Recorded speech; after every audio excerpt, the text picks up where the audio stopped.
Yo, what's up guys? Welcome back to the channel. Today we're going to be replacing these shock bushings here. You can see they're like shot. So we're going to replace those on both sides and the front. They got new ones right there. So we'll show you how to take it apart and install them. And yeah, let's get into that. Alright guys, so we gotta pull, we'll show you how to just do this on the bottom here. It's the same for the top. We gotta pull this bolt out. I already pulled the nut off of it. Pull the shock out here. It'll pop out the bad. Pretty long right there. And pull out the rubber. That's also destroyed. We'll get a new one and we'll show you how to put that in. Alright, so we got the new parts here. Here. Got the new two-piece. We'll put one end on, just like that. And then we'll take the shock, stick one end in there. Take the other one, slide it on the other side.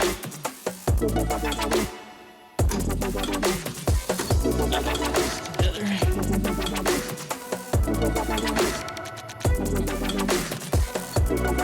And we'll take this.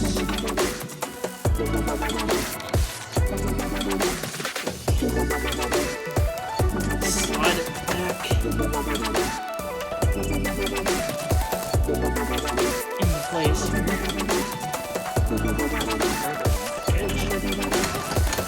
Okay, now we'll take our bolt, find the hole, stick our bolt back in there, and then we got our nut here, put that on. And we'll take our impact here and we'll just tighten that up and slide up here and the top one up there. Same with the bottom one. I already pulled out the nut, so we'll just pull the bolt out. Slide the shock over.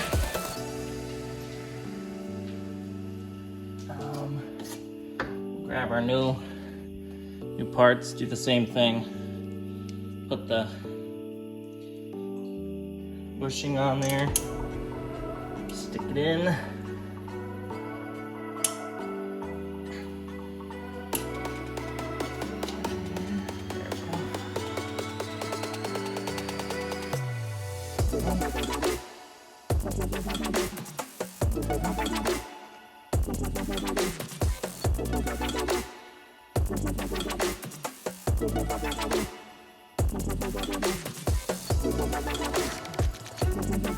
Get pushed in there.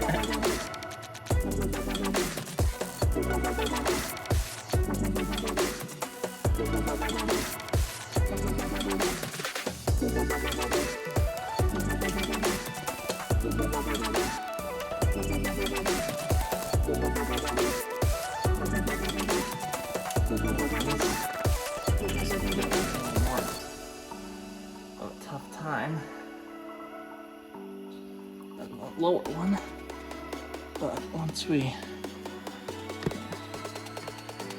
can see it a little better, once we get it on there and get it pressed, get the rubber pressed in there.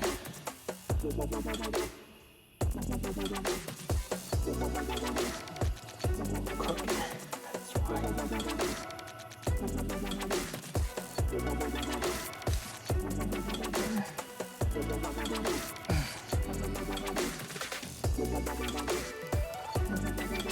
Still doesn't want to go on like the bottom one, so I'll grab a pair of pliers real quick to squeeze that together. Alright, so I got a pair of pliers and a hammer just in case. see if we can get this one pressed in there.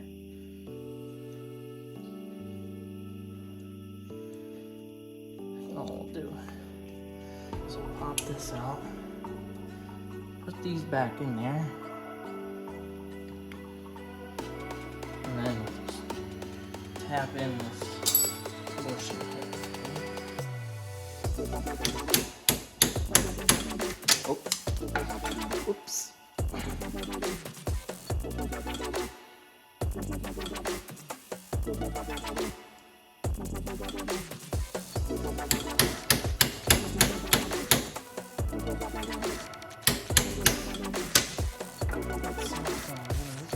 So, what we have to do here, that looks fine.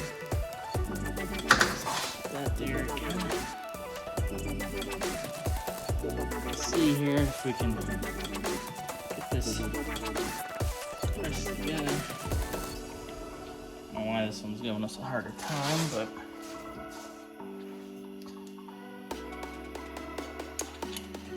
so we can get this pressed in there. That's actually that could be why we might need to sand this hole out a little bit.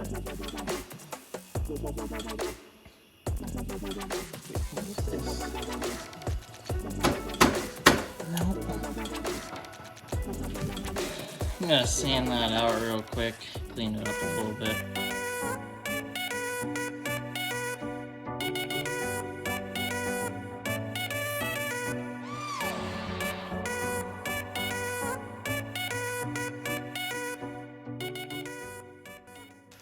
Alright, so with a little bit of persuasion, we were able to get it in there.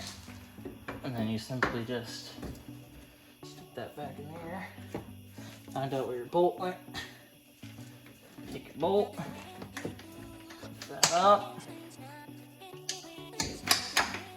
And then simply just put her back in the hole. And I'll show you. Take our nut, obviously, put that back on there.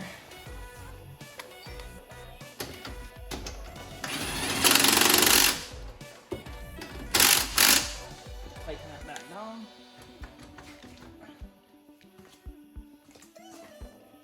And here, if we move back here, show you here. See, it doesn't move up and down anymore. We do have a little bit of a ball joint failure, but as you can see, it's not moving up and down crazy amounts. This ball joint is a little bit bad, as you can see when we, but you can see here, shocks are nice and stiff. No more rattling around and stuff. And then after that, simply just put the tire back on, and that's it. So pretty simple job. All you need is a couple tools, nothing fancy. We did just do the brakes on this thing a couple days ago, last week actually, Thursday. Did that. You haven't seen this in a while. Did put snorkels on it, radiator relocator. We don't have headlights, we lost those. But as you can see, there's so much more room under here now that we don't have a radiator. And there's our homemade snorkels. And yeah, I mean, she's got, let's see here. Put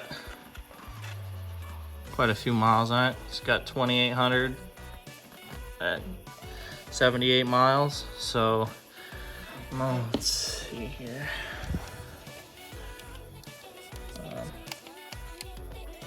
We've put 250 miles on it since I've owned it. So,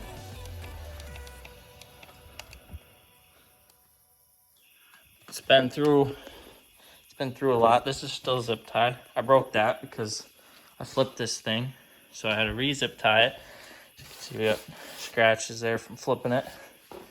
Plastics are still there, still intact. I don't know if you saw these tires, but we put those on pretty much right after I bought it. It's got a EPI clutch kit in there, clutch spring. I can't think of what else we did. Had to replace the fuel pump twice, actually. I took the old one out. It still worked. Put a new one in there. That broke, so I put the old one back in. So now it's running again. And yeah, that's about where we're at with this thing.